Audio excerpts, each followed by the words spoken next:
Salam sabahınız xeyir uşaqlar. Bugünkü müsahibimiz Burla Xaton və Sitarə keçən il 9-cu sinif buraxılış imtahanından çox yüksək nəticə yığıblar hər ikisi. Mən 100 deyirəm. Mən onlara 100-lü şagird kimi tanıyıram. Mexaniki bir dənə səhv olmuşdu 97 neçə. Mən 100 deyirəm. Yəni 100 bal. Birinci sual. Sitarə. Nədən başlasınlar? Şagirdlər imtahanı nədən başlasınlar? Ən belə çətin sualdır da ki, nədən başlasınlar? Buyur. Birinci ümumiyyətlə imtahana girəndə listeninqə qulaq asırlar. Ondan sonra da məncə özlərinə rahat gələnlərsə, məsələn, mən bir də ingilis diliydi, onu işlədim. Sonra riyaziyyatı və ana dilinin qrammatikasını işlədim. Çünki ana dil mətninə məncə uşaqlar çox vaxt sərf edir, ona görə onu ən sona saxladım ki, düşünməyə çox vaxtım olsun. Mən belə eləmişdim, sizə də daha rahat nə gəlmişdi? Burla Xaton. Mən də birinci ingilis dilindən başlamışdım. Orada birinci ingilis dilinin başlama məcburiyyətində idi usta. Çünki birinci listing verilir. Düzdür? Aha.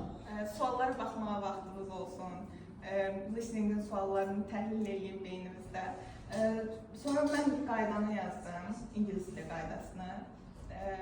İngilis dilini bitirəndən sonra riyaziyyatı yazmışdım. Yəni birinci riyaziyyatdan başlamasınlar. Bəli, birinci riyaziyyatdan başlamasınız olar. Amma riyaziyyat isə daha rahat gəlirsə, ondan başlayalım. Yəni mən üçün ingilis dili daha rahat olmalı. İkinci sual. 100 bal yığmaq üçün nə etmək lazımdır? Çox çalışdım. Yox, bundan sonra yox. Bunlar çalışıblar. Bundan sonra nə etmək? İmtahanda nə etmək lazımdır? 100 bal yığasan. Məncə özlərinə inanmalıdır. Özlərinə inan, başqa. Rahat olmaq lazımdır. Çox da rahat yox məncə. Məncə birinci belə suallara ümumi baxıb yaza bilməyəcəklərini görürlər. Yaxşı. Əlavə tövsiyələriniz nədir şagirdlərə?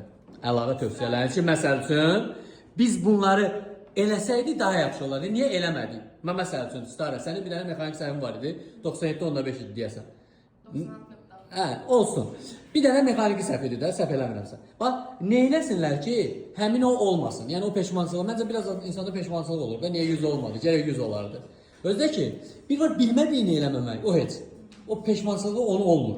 Mən məsələn qəbulda bir dənə sualı müxtəsər mastur mexanik səhv eləmişdim.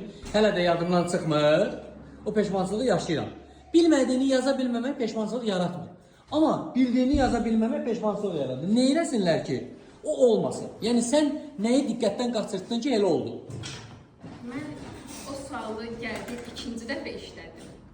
Düşündüm ki, tez sürətlə yazım, yəni ikinci dəfə işləyirəm deyə, yəqin ki, hesablamada səhv getməz. Amma getdi. Ona görə də rahat yazmaq lazımdır sual, belə əmin olub hesablayıb yazmaq. Yaxşı, bir dənə də belə maraqlı bir sual. Sizcə şagirdlər yaza kodlaşdırsınlar, yoxsa bitirib sonra kodlaşdırsınlar? Bitirib sonra kodlaşdırsınlar. Bəs yaxşı, sizcə, məsələn, mən riyaziyyatda birinci misalı yazdım. Onu həmən an yoxlayıb bitirim nöqtəsini qoyum, yoxsa qayıdıb sonra yoxlayaram? Hamısını yazın, sonra yoxlayın üstündən keçin, sonra kodlaşdırın. Aha. Bəs yoxlama prosesinə məsələn sərf olunan vaxt necə olsun? Tutaq ki, necə vaxt sərf eləsinlər, nə qədər vaxt sərf eləsinlər ona? Kodlaşdırmamışdan 10 dəqiqə əvvəl mən yoxlamışdım. 10 dəqiqə baxdım suallara, şübhələndiyim suallara təzədən yoxladım, sonra kodlaşdırdım. Bir dənə də belə sual. Hər fənnə neçə dəqiqə təxmini vaxtınız getdi? Yəni nə qədər sərf eləsinlər? Ən çox hansı fənnə vaxt gedir imtahanda?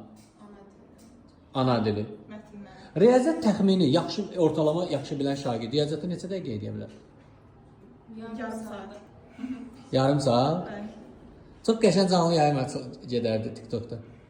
Ev yoxdur. Uşaqlar, nəsə sualınız var? Məncə sizin suallarınız olmalıdır. Maraqlandıran, düşündürən var? Yoxdur? Çox sağ olun. Təşəkkür edirəm sizə.